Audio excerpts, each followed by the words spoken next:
Guys good evening जय जगन्नाथ आज mini blog को स्वागत करुच्ची मु ऋतु। तो फ्रेंड्स चलतु टिके मार्केट जीवा। आपण मैंने तो जानते मामू आसी घर को तापर मुझे मामू घर को तो कौन पर जी और कौन शॉपिंग करुच्ची आज भिडियोटा आपण मैंने निहाती देखिपारे। तो फ्रेंड्स मुझे पहुँची जाइए कस्तूरी दुकान में मामू माई कौन किणुची आपण मैंने देखूँ ता आगु देखी नि कस्तूरी दुकान में जाकि पहुँचु पहुँचु से मत चा आनी मो धन मुझे चा पीऊँगी तो चाटा टी गरम थी से मो धन टी रही जाइए। तो सेठू शॉपिंग सरला मुझे चूड़ी दुकान को चूड़ी दुकान रू किछि जिनस आनी जोटा कि आपण मैंने वीडियो देखिपारे।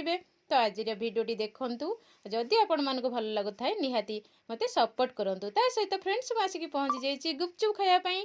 तो आपण मानको तो गुपचुप भल लगुथि मते भी गुपचुप बहुत भल लगे। ता सहित दही गुपचुप खाइले तो पाटर लाळ आसीज ना कहला बेलू मो पाटर लाळ आसूची। तो आपण मानको यदि भल लगे गुपचुप निहाती कमेंट बॉक्स रे कमेंट करिवे। तो फ्रेंड्स एठी मो धन पई आसीची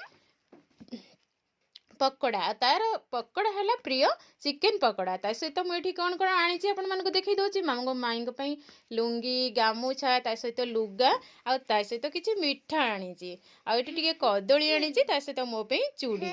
तो आज ब्लॉग टी आपण मानको केमिति लागुची निहाती कमेंट बॉक्स रे कमेंट करिवे। रहूची बाय बाय।